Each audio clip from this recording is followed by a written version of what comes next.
state-owned enterprises, which combined have estimated assets nearing $1.5 trillion.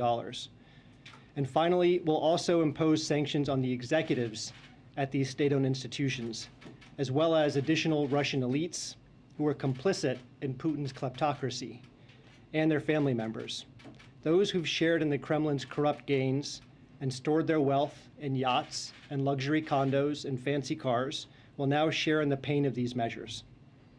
In terms of the financial impact, as I said, these are the most impactful and significant sanctions the U.S. has ever taken. But financial sanctions are just one part of our response.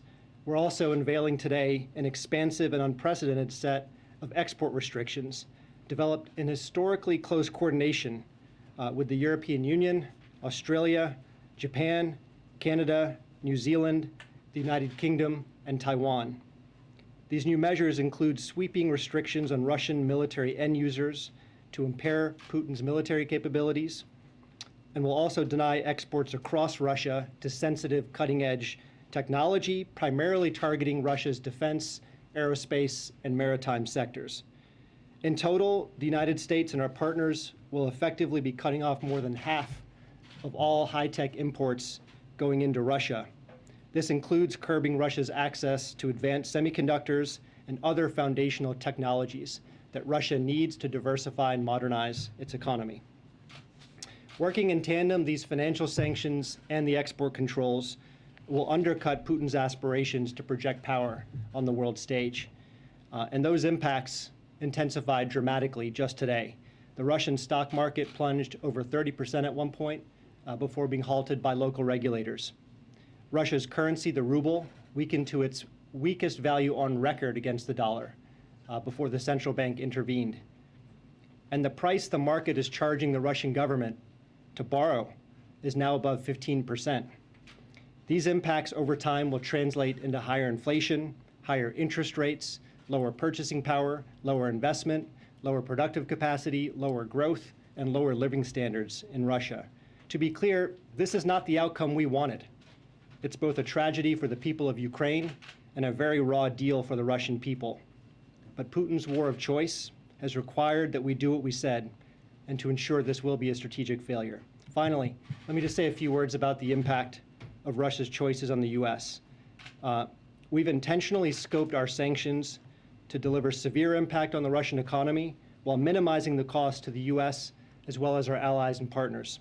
To be clear, our sanctions are not designed to cause any disruption to the current flow of energy from Russia to the world. We've carved out energy payments on a time-bound basis to allow for an orderly transition of these flows away from sanctioned institutions, and we provided other licenses to provide for an orderly wind down of business. Let me just stop there and take your questions. I just had a real quick question. You said it would take some time before it affects the economy and inflation. What's the timetable? How long do you think it will take until you have demonstrable results? Well, look, these are costs that build over time. And as I mentioned, I think last Friday, any leader, whether you're an autocrat or a small d Democrat, has to pay attention to the living standards of your country. And already we're seeing the effects of these measures and the signaling that we provided over the last 3 months. Before these sanctions were implemented, inflation in Russia was 8.7%. The government's borrowing costs had spiked above 10%. The ruble had lost almost 15% of its value. And today, those costs escalated dramatically. Now, it's going to be up to President Putin to decide, ultimately, how much cost he's willing to bear. But what we control is to make sure this will be a strategic failure, not just because of the sanctions, but also because of the export controls, because of Europe's accelerated diversification away from Russia in terms of its energy supply, due to our fortification of NATO's eastern flank, and due to the renewed energy and unity and determination by the West to stand up for our values and advance our principles. But to confirm, you're in it for the long haul, right? You're until you see the results that you want. We understand that these costs will accumulate over time. Yeah, no. You've just laid out all of the actions that the U.S. that our allies have taken at this point. As you understand, the questions, though, at this point are about the actions you have not yet chosen to take at this point, specifically the SWIFT system and sanctioning President Putin specifically himself. What are the triggers at this point? Are there actions that President Putin might still take you're expecting that would trigger those sanctions? Or what are the potential complications, especially about sanctioning Putin personally? So I understand a lot of questions about SWIFT and about sanctioning President Putin and lots of other measures that could be mentioned. But let me say this. I think today was a demonstration that we mean what we say. We delivered on what we said we would do in terms of imposing costs. So when we say all options are on the table and that we're prepared to continue to ratchet costs higher, it would be a mistake to doubt that resolve. But let me also step back and say that when we consider which sanctions to apply, we're not cowboys and cowgirls pressing a button to impose costs. We follow a set of principles. We want the sanctions to be impactful enough to demonstrate our resolve and to show that we have the capacity to deliver overwhelming costs to Russia. That's one. Number two, we want them to be responsible, to avoid even the perception of targeting the average Russian civilian, and of course, unwanted spillovers back to the US or the global economy. Number three, we want to stay coordinated. And so we calibrate our sanctions to maximize the chance that we move in lockstep with our allies and partners. Number four, they should be flexible so that we can escalate or de-escalate depending on facts on the ground. And lastly, as I mentioned before, they have to be sustainable. These sanctions work over the long term. That's what will guide our design. And in light of the sanctions that were announced against individuals and entities in Belarus, can you tell us whether there are sanctions against any other countries that are being seriously considered at the moment? And what is the line that a nation would need to cross in this conflict for them to be on the receiving end of sanctions from the U.S.? Well, the Belarus measures were about delivering cost to a country that aided and abetted what we saw yesterday and overnight. But I have nothing else for you in terms of other countries being targeted. JJ. Oh, did you have a question? Oh, Go yeah, ahead. yeah, definitely. I know, I didn't mean, I was confusing the arms here. You want to go in the middle? Thank you, Daleep. We'll come back to you. I wanted to ask you about some of the carve-outs. There are general licenses for more than a dozen areas, agriculture, energy, and you just said that the importance is to limit the impact on Americans.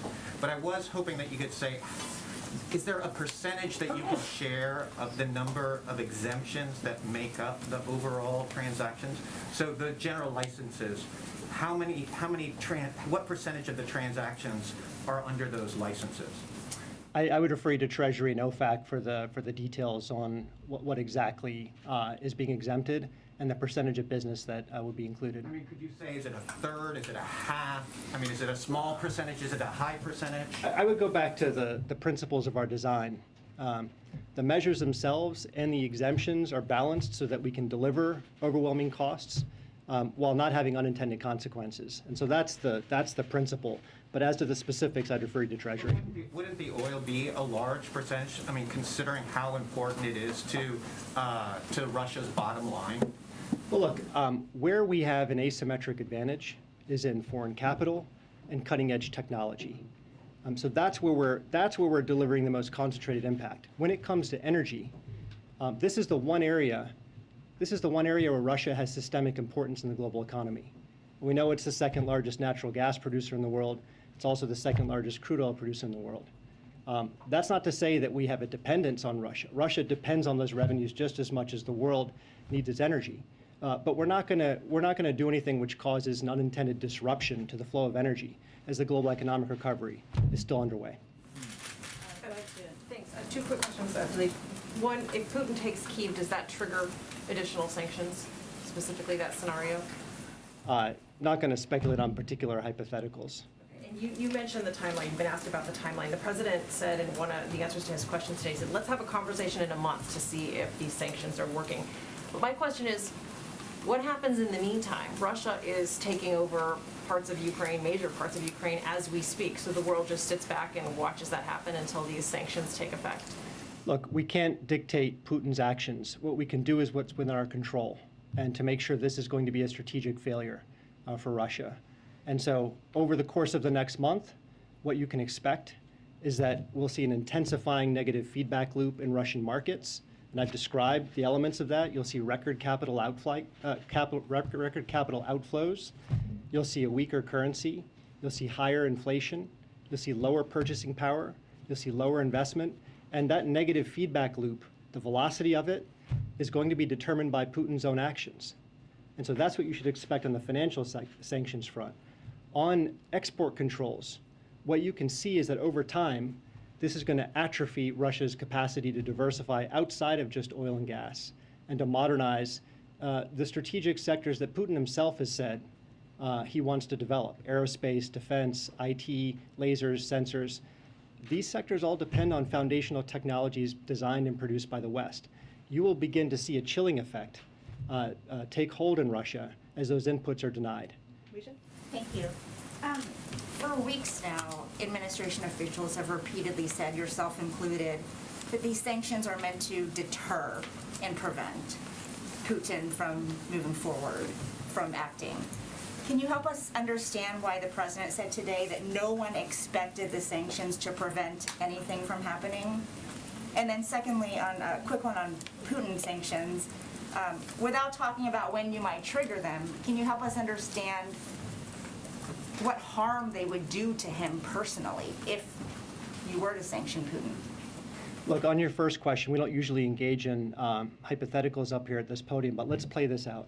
Had we unleashed our entire package of financial sanctions preemptively, I think a couple things might have happened. Number one, President Putin might have said, look, these people are not serious about diplomacy. They're not engaging in a good faith effort to promote peace. Instead, they're escalating.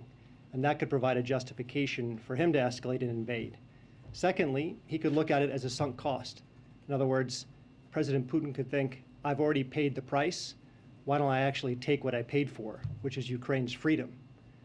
So that's what we wanted to avoid. Look, ultimately, the goal of our sanctions is to make this a strategic failure for Russia. And let's define a little bit what that means. Strategic success in the 21st century is not about a physical land grab of territory. That's what Putin has done. In this century, strategic power is increasingly measured and exercised by economic strength, by technological sophistication, and your story, who you are, what your values are. Can you attract ideas and talent and goodwill? And on each of those measures, this will be a failure for Russia. I keep asking you this same I'm sorry, question. I don't Simon, think, she's not done yet. Let Richard finish. Go ahead. On President Putin. but is it fair to say no one expected the sanctions to prevent anything? You certainly expected that, right? Look, we signaled as clearly as we could what was coming if Russia proceeded with an invasion. As I mentioned before, economic costs of this severity generally matter to any leader because of the effect it has on his people's living standards. In this case, Putin made the wrong choice. It's the same. How can I keep asking you the same JJ's question? asking a question. How can you Go ahead, ensure Jared. that these One more on sanctions SWIFT, please. don't really affect The ordinary UK people has been in Russia? pressuring allies to still reject Russia from the SWIFT system. Can you say if the U.S. is still intensely working to pressure allies to do the same? How intensely are you guys pursuing I can't that? comment on what the UK's position is. I'm not going to speak to that. But what I'll say is the sanctions measures we imposed today, I think without question, were the most consequential ever levied on Russia, and arguably the most consequential ever levied in history, if you look at the aggregate financial impact on Russia. So that's why we took the measures that we did. And we did so because we could move in lockstep with our allies and partners, and because we think the spillover effects will be manageable. I'm trying to figure out if this is still a realistic live round. Is the U.S. really still making an intense effort for this, or is it essentially? This being SWIFT? Right. Well, look, again, I'm just going to repeat, all options are on the table, and we're prepared to ratchet costs higher at a time and place of our choosing. And, President Putin should take that seriously after what he saw today. Michael? It's the same. How do you ensure that these sanctions don't Simon, really affect ordinary people let in Michael Russia? ask his question. I keep Go ahead, asking the Michael. same question. Just two questions. First, if you were to sanction Vladimir Putin, do you know where his money is? Not going to comment on that. And secondly, if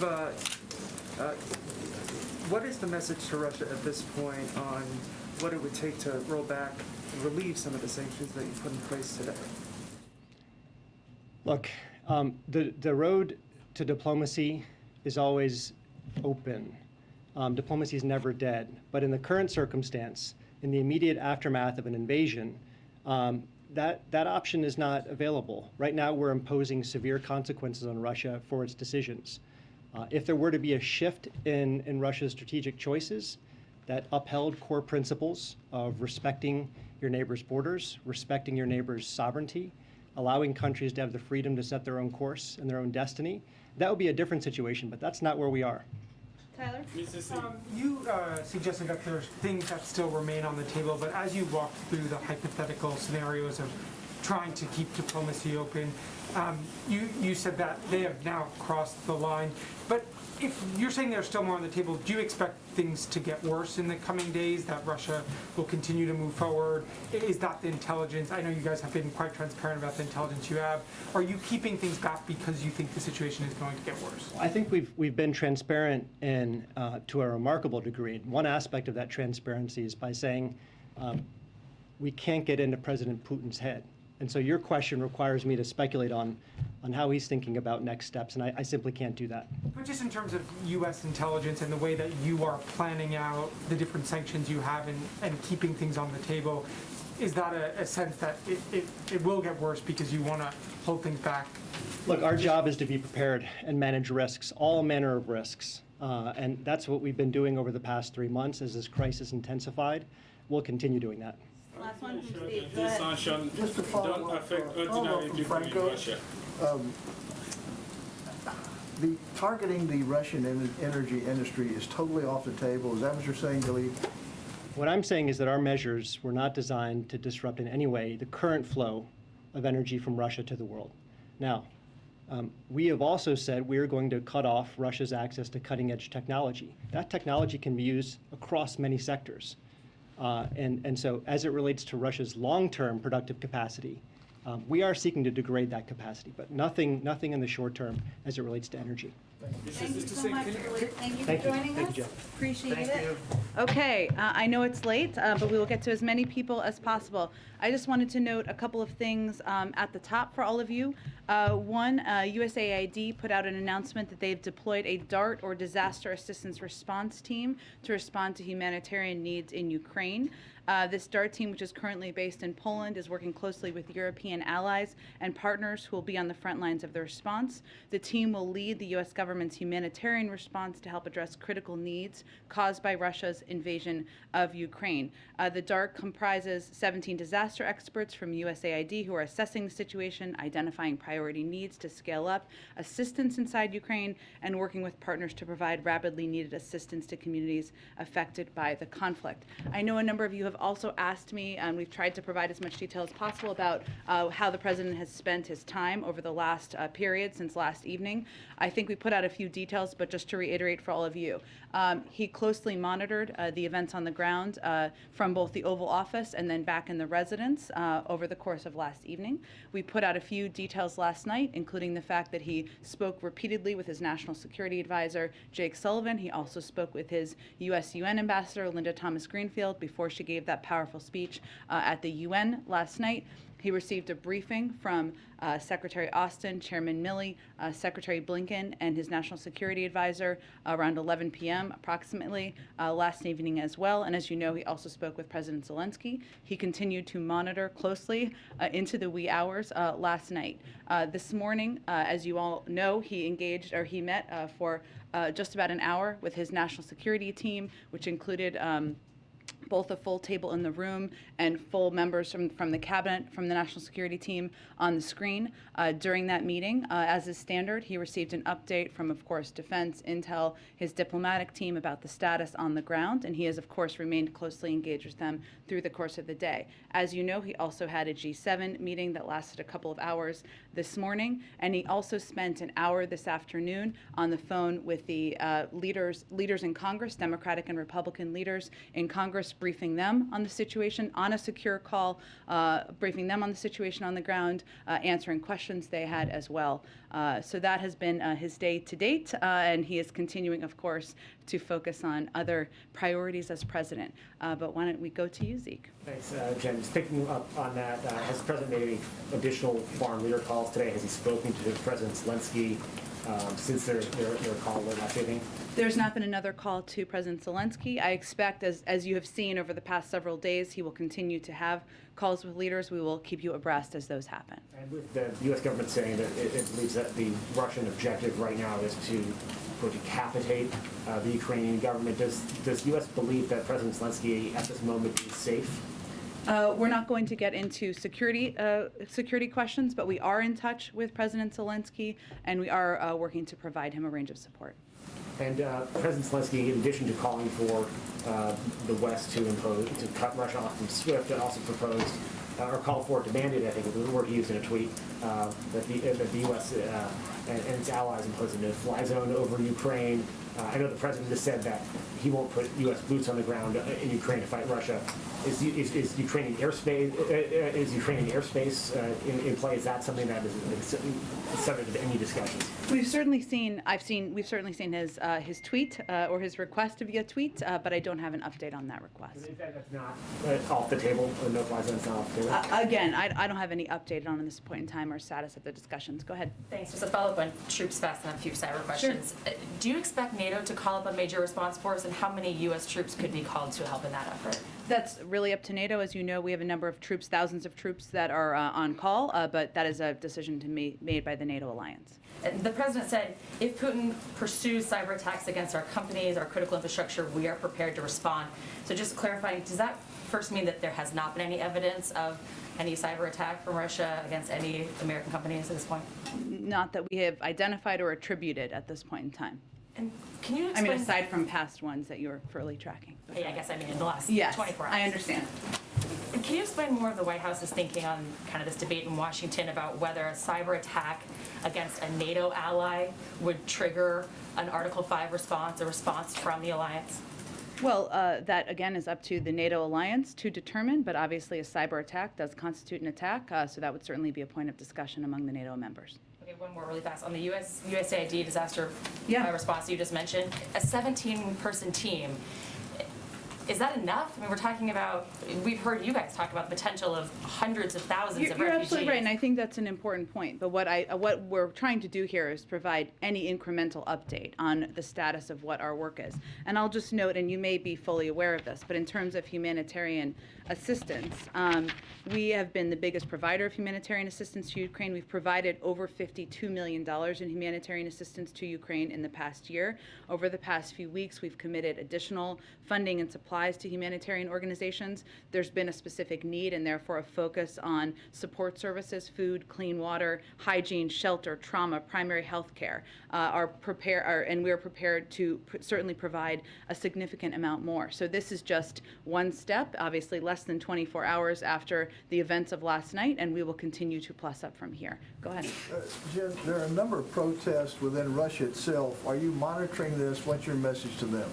Well, there certainly are, and I know with everything going on, this may not have caught everybody's attention, but let me just note that, today we're seeing Russian people in the streets, open letters from leading Russian journalists and cultural figures denouncing President Putin's war of choice, and reports of Russian mothers concerned about the reckless deployment of their sons to this fratricidal war. I think it's important to remember back in 2014 when they didn't even acknowledge that they were sending Russian soldiers. They didn't even acknowledge when there were body bags coming back from Ukraine into Russia. And there is an outcry in the streets by Russian people, by more Russian people than I think many would expect.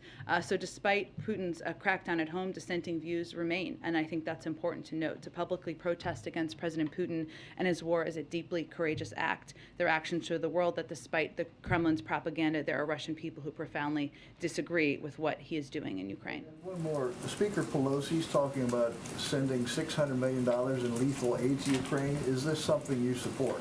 We are in conversations with Congress, and I mentioned the president spoke with leaders just earlier this afternoon. I don't have an exact number, but those are ongoing conversations about what needs the Ukrainians have on the ground in a variety of categories: security, humanitarian, other economic assistance. Go ahead.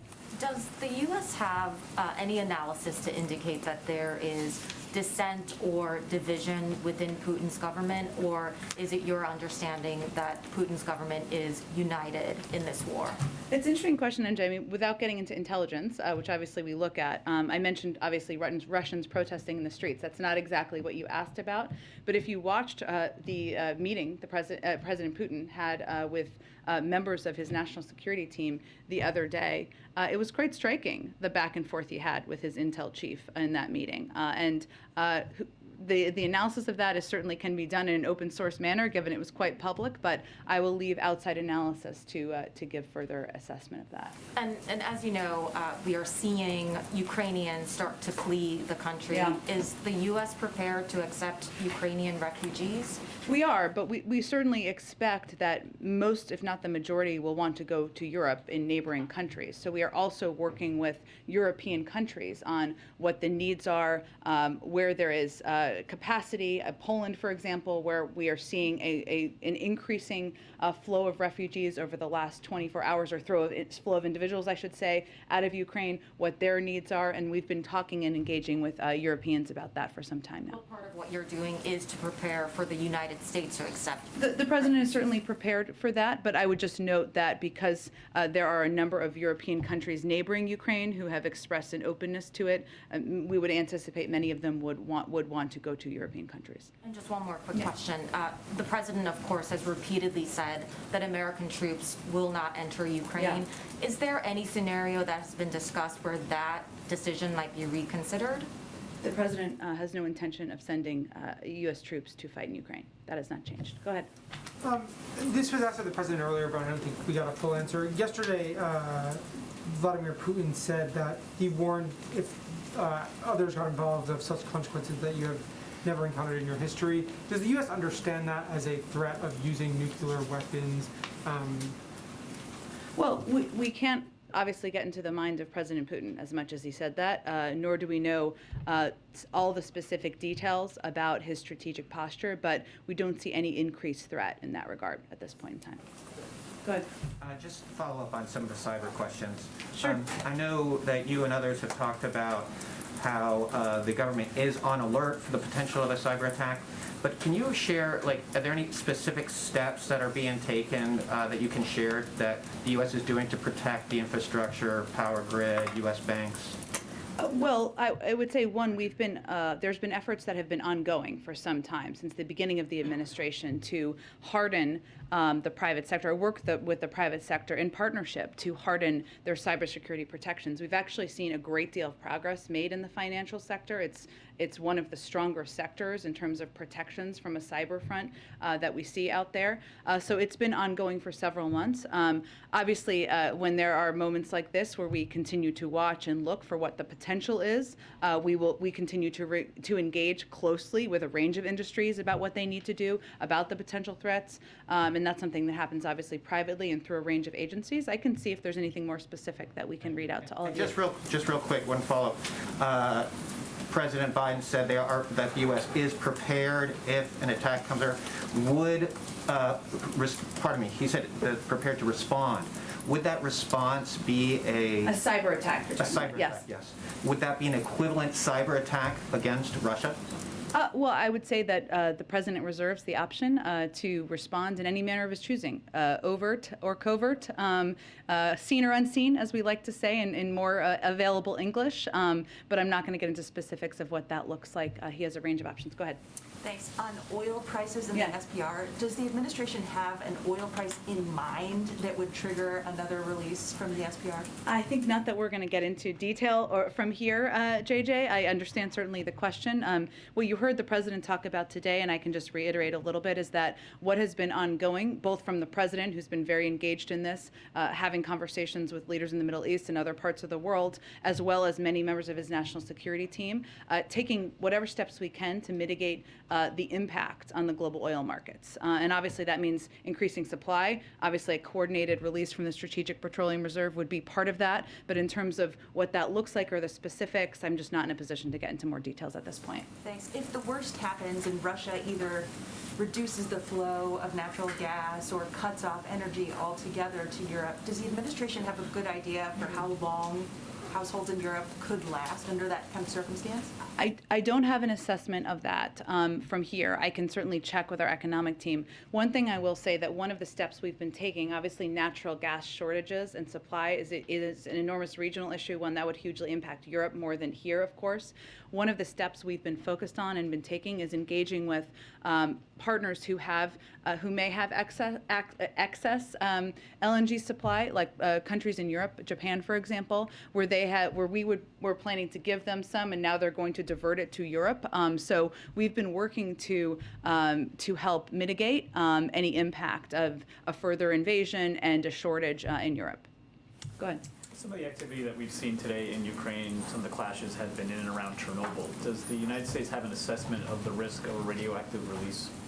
So I do have one actual update on that as well. There's also been, there was also a report out, so let me speak to this first, just so I don't forget, about hostages around there as well. So let me speak to that first.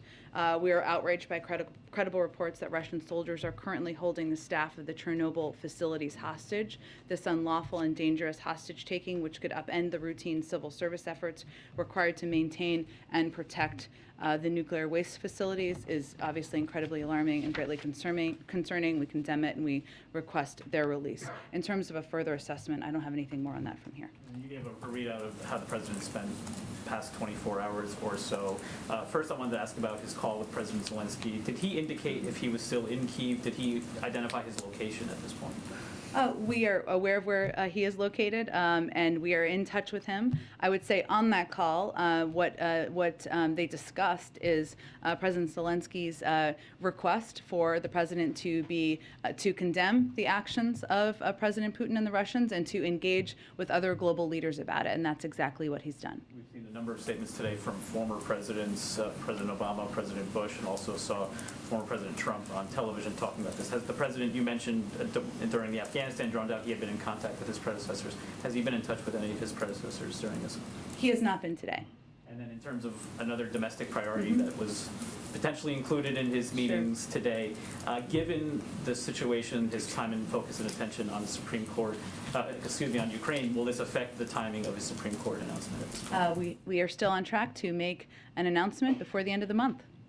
We have to do a lot of things around here at the same time. Go ahead.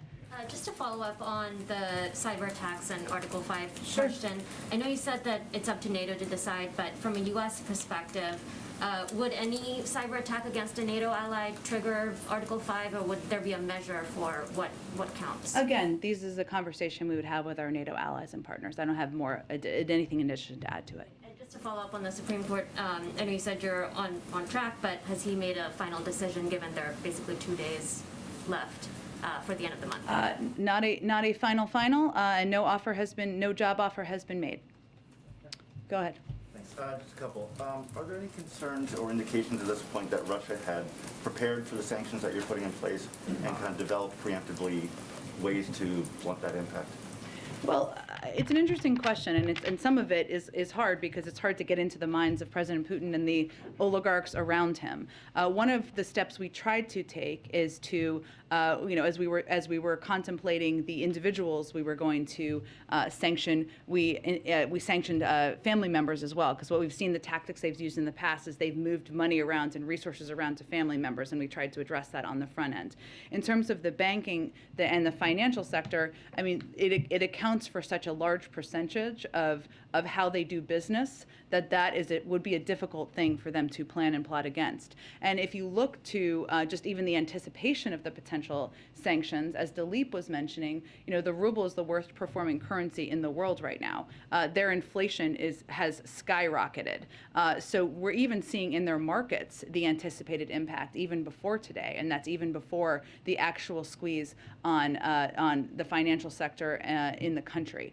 So it feels to me it would be a little hard to plan around and plot around given the significance of what was done today and the fact that when we sanctioning 10 of Russia's financial institutions and these export control measures, which essentially cuts President Putin off from semiconductors and access to a range of technology he wants for the future. Those are difficult things to plan ahead for. I guess secondly, does the administration have any assessment for how China is reacting to this at this point? Whether they are willing to provide support to Russia, how much, and has there been any kind of contact there to kind of attempt to move them off of any support? Well, in terms of what impact they can have, I mean, China only accounts for about 15% of China and Russia. I'm not sure. You can double check me on this. About 15% of the global economy. If you look at G7 partners in the U.S. and Europe, it's about 50%, right? So they cannot cover what the impact of the sanctions that have been announced in coordination with Europe, how they would impact Russia. You know, I think from our perspective as it relates to China, well, I can't get into the heads of what their thinking is. You know, this is a moment for China, for any country, to think about what side of history they want to stand on here. And, you know, that is certainly the case that we would make publicly and privately. I think you saw that Secretary Blinken spoke with his counterpart just a couple of days ago.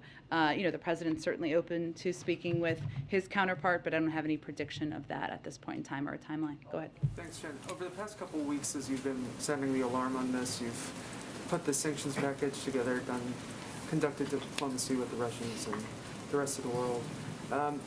How did the Ukrainian government use that time, since they've been initially warned that this was a likelihood? Did they use that time wisely to prepare? Tell me more about what you mean exactly. Well, you're seeing reports from the streets in Russia, in Ukraine, of people being surprised.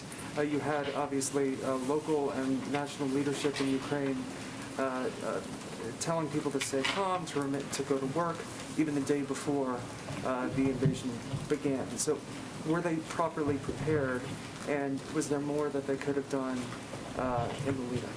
Look, I think it's not particularly constructive for us to give an assessment of that.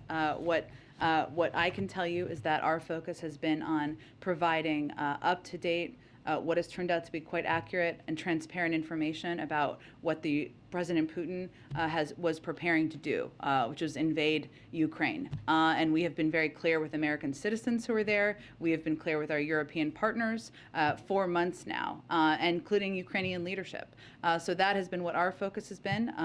And, you know, we will remain a strong supporter and partner of President Zelensky in Ukraine moving forward. Go ahead. Following up on the sanction question, yeah, we have heard for weeks that these sanctions were at least in part a part of a strategy that was based on deterrence as well as prevention. Today, with the president's comment that no one expected the sanctions to prevent anything from happening, moving forward, do you expect this slate of sanctions to prevent any further advancement or aggression from Russia? Well, I would say that later in the back and forth or the press avail, he also said when asked if sanctions cannot stop President Putin, what penalty can? And he said, I didn't say sanctions couldn't stop him, which leads me to believe that's not exactly what he meant. He also went on to say the threat of sanctions and imposing the sanctions and seeing the effect of sanctions are two different things. And the way we look at this, broadly speaking, and Daleep touched on this a little bit, is that we do see them as having a deterrent impact, right? It doesn't mean they're 100% foolproof. But if there's a 95% chance of Russia invading without the threat of sanctions, and there's a I'm making up these percentages just to make a point, but and a 65% chance that they will with them, you're obviously going to go with the threat of sanctions because you want to reduce the threat of an invasion. So there is a deterrent, and we've seen the deterrent impact work at times, right? I'd also note that we are very clear-eyed about the fact that President Putin, not just a few days ago, I mean, he gave the speech a few days ago where he questioned the legitimacy of Ukraine as a sovereign country. He's also talked about how the breakup of the Soviet Union was the worst thing that's happened, that's a paraphrase, in recent, in decades of history. So we are clear-eyed about his ambition, but what the other part of it that we are quite focused on is the consequences. And the way we see it is, as we've touched on a little bit, inflation skyrocketing, the ruble is the worst performing currency in the world. It was his decision to go to war. It's our choice to make him pay a price, same with the global community, and we believe these consequences are also going to have an impact. Just at the risk of repeating your question as well, I mean, the president did also say, let's check in a month, and there has been some questions about time here. It seems like this is a strategy to use these sanctions to put pressure on Russia to eventually discourage them to pull out or to to force them to pull out this advance. So what is the timetable here, you think, for when the Russian government will start actually feeling the impact of these sanctions and possibly pull out? Well, in many senses, they're already feeling the impact. I mean, look at where the ruble is. Look at where inflation is. Look at where the markets are in Russia. In terms of how Putin will feel the impact, we just sanctioned a range of oligarchs around him. We sanctioned 10 financial institutions. These are all significant, enormous steps that are going to have an impact on him. But in terms of the moment by moment, I can't give you an assessment of that. Just off Go ahead. topic, just there's been a lot of questions about refugees in the region. Yeah. For Ukrainians that are in the country, Yeah. is the U.S., especially after yesterday, considering TPS or any sort of protection? Sure. As you know, that's a decision that would be made through an interagency process led by the Department of Homeland Security, and I don't have any prediction of that. I mean, I don't have any kind of prediction of that at this point in time. Obviously, these events are just unfolding as we speak. That process hasn't started, that conversation? I'm not going to give you any specifics on an internal process, but I would just say, again, it's an interagency process, and right now we're, of course, in the middle of an invasion and a war in Ukraine. Go ahead. Thanks, Jen. Earlier you had said you have to do a lot of things at the same time. One of those things, of course, is the State of the Union next Yes. week. Can you tell us how the president this week has been preparing for that, how much time he spent on this speech, and how he's juggling that with this very busy schedule that you laid out earlier tonight? Yeah, absolutely. So in addition to obviously being very closely engaged and leading the effort on the U.S. response to the Russian military invasion of Ukraine, the president has been working with speechwriters, working with members of his policy team to finalize details of his State of the Union, starting to do some read-throughs, not too many yet. I expect those will increase in the days ahead. I expect we won't have too much of a preview for you, maybe tomorrow, but maybe more likely this weekend. He's also been engaging with his COVID team, talking about where we are in the state of the pandemic, what's next in the pandemic.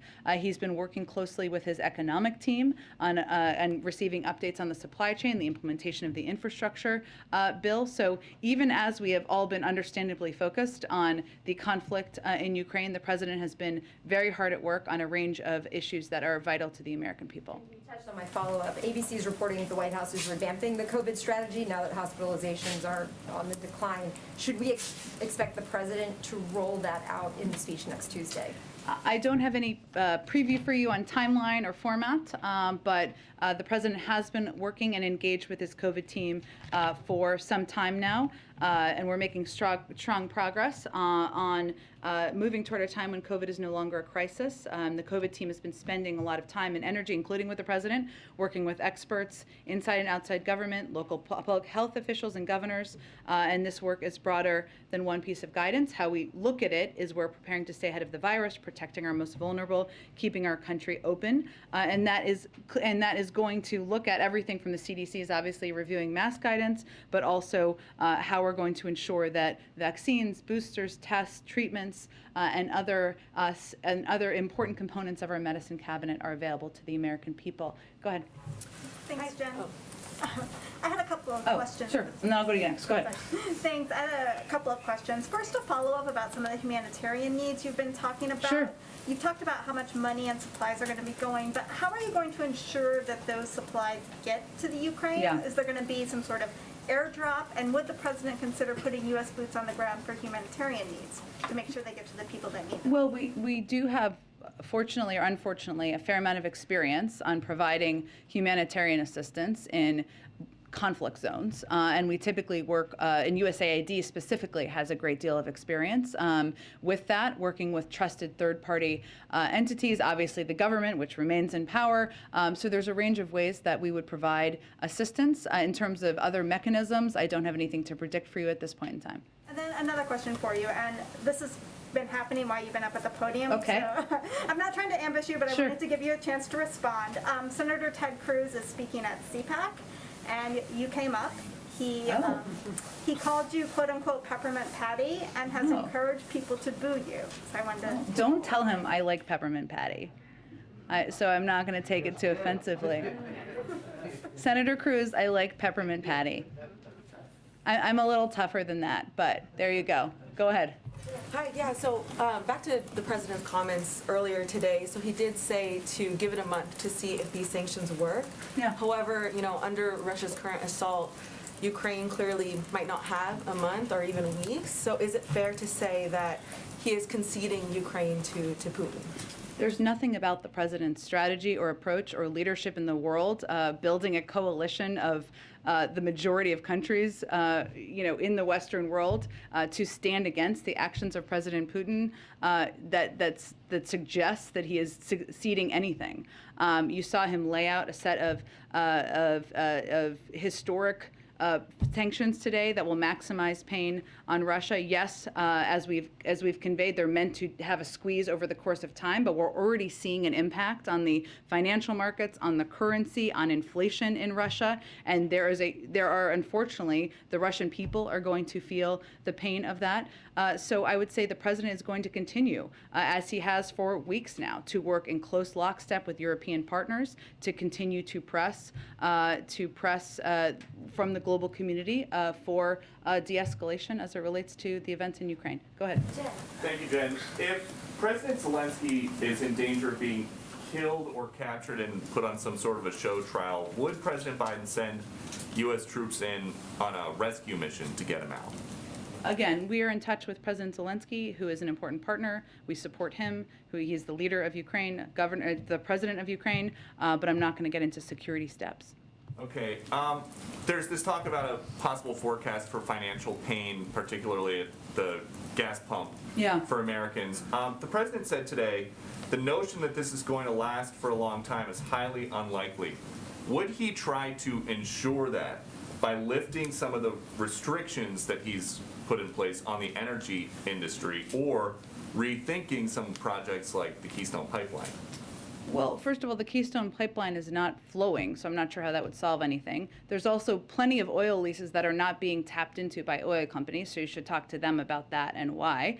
But what the president's talking about is we certainly understand, and he said this today, right? May have been in response to your question, I don't remember, but if there's an invasion of another country by a big country, there's going to be impacts on the markets, right? And we certainly anticipated that, and we anticipate that as it relates to the global oil market as well. So that's why the president, for weeks now, has been engaging with a range of big global suppliers, some in the Middle East, others, to see what we can do to ensure there's supply out there in the market to reduce the impact on the American people. And the U.S. is one of the Russian oil industry's best customers, hundreds of thousands of barrels per day. Would the president ever consider ordering U.S. companies to stop importing Russian oil? I don't have any prediction of that at this point, Peter. We announced some significant sanctions today. Our objective is to ensure there is the greatest economic pain on Russia, and not on the Russian people, but on President Putin, and to minimize the impact on the American people, including companies here in the United States. All right, thanks everyone. See you tomorrow. You said that he thinks that Putin's going to go and try to expand back the Soviet Union. So is this, do you all think this is Act 1 in a multiple country invasion? Well, I'm not going to make a prediction of that, but we certainly think he has grander ambitions in Ukraine. To clarify that same point, does he believe that President Putin is going to absorb Ukraine into Russia? When he says that President Putin wants to reestablish the Soviet Union, is that what he's saying? I think he believes that, as we all do, that President Putin has grander ambitions in Ukraine. Hence, the military campaign is continuing. Thanks, everyone. Thank you, everyone. All of us from now on? We'll do this more tomorrow.